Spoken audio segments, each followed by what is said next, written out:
Shalom, selamat pagi jemaat yang dikasihi oleh Tuhan kita Yesus Kristus. Mari kita mengucap syukur kepada Tuhan Allah kita, karena Tuhan masih memberi kita nafas kehidupan untuk kita nikmati di hari yang indah ini. Sebelum kita merenungkan firman Tuhan, mari kita satu di dalam doa, kita berdoa. Ya Tuhan Allah, saat ini kami akan membaca serta merenungkan firman-Mu. Biarlah apa yang akan kami baca dan renungkan ini boleh kami lakukan dalam kehidupan kami setiap hari. Ini doa kami ya Tuhan, di dalam nama Tuhan Yesus. Amin. Dan saat ini kita akan membaca Alkitab yang terdapat di dalam Efesus 6 ayat 2 hingga ayatnya yang ketiga. Firman Tuhan berkata, "Hormatilah ayahmu dan ibumu. Ini adalah suatu perintah yang penting, seperti yang nyata dari janji ini, supaya kamu berbahagia dan panjang umurmu di bumi."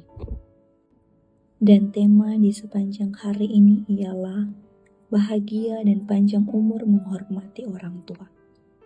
Keluarga Kristen yang dikasihi dan diberkati Tuhan Yesus, ada sebuah ungkapan, akar yang kuat menentukan kokohnya sebuah pohon. Orang tua adalah kehidupan kita. Melalui mereka kita ada, bertumbuh dan belajar tentang hidup. Itulah sebabnya anak-anak wajib untuk menghormati orang tua. Menghormati orang tua bukan hanya kewajiban moral, melainkan bentuk ketaatan kepada Tuhan Allah yang membawa janji kebahagiaan dan panjang umur.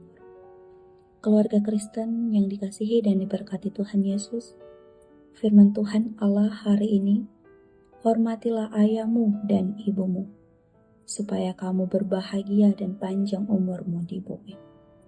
Menghormati ayah dan ibu adalah perintah dengan janji hidup yang baik dan umur panjang. Menghormati bukan hanya dengan kata-kata sopan, tetapi juga dengan tindakan nyata. Mendengarkan nasihat, peduli pada kebutuhan mereka dan tidak membuat mereka bersedih. Dalam budaya kita, hormat kepada orang tua adalah nilai luhur yang selaras dengan ajaran Kristen. Tuhan Allah memberkati mereka yang memelihara relasi yang sehat dan hormat dalam keluarga. Menghormati seperti ini bukan bersifat buta, tetapi dalam terang firman Tuhan. Menghormati yang menghasilkan berkat dan kehidupan yang baik di dalam ayatnya yang ketiga. Menarik sekali, di tengah banyaknya perintah rohani, Tuhan Allah justru mengaitkan kebahagiaan dan umur panjang dengan sikap yang sangat dekat dengan kehidupan manusia sehari-hari, yaitu menghormati orang tua.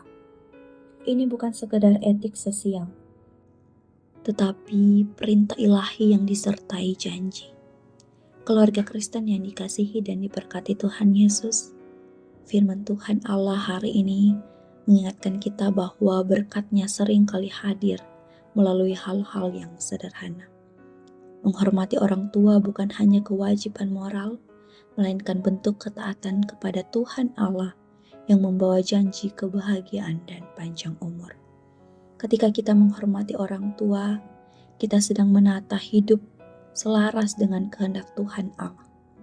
Dan disitulah berkat itu mengalir, bukan hanya bagi kita saja, tetapi juga bagi generasi setelah kita. Sebagai keluarga Kristen, kita juga diingatkan bahwa jika tidak belajar untuk saling menghormati, kita akan kehilangan begitu banyak berkat yang telah Tuhan Allah sediakan. Namun jika kita belajar melakukan apa yang Tuhan Allah perintahkan dan melakukannya tanpa bertanya, bahkan ketika hal itu tampak tidak masuk akal dan bertentangan dengan kecenderungan alami, maka kita akan bertumbuh dalam iman dan diberkati. Marilah kita berkomitmen untuk hidup saling menghormati supaya hidup kita dipenuhi berkat. Amin. Demikianlah renungan kita di pagi hari ini. Mari kita satu dalam doa, kita berdoa. Bapa Surgawi, mampukah kami untuk senantiasa menunjukkan rasa hormat kepada orang tua karena mereka mengasihi kami. Biarlah kami melihat itu bukan hanya sebagai beban, melainkan sebagai jalan menuju berkat-Mu. Dalam nama Tuhan Yesus Kristus, kami berdoa. Amin.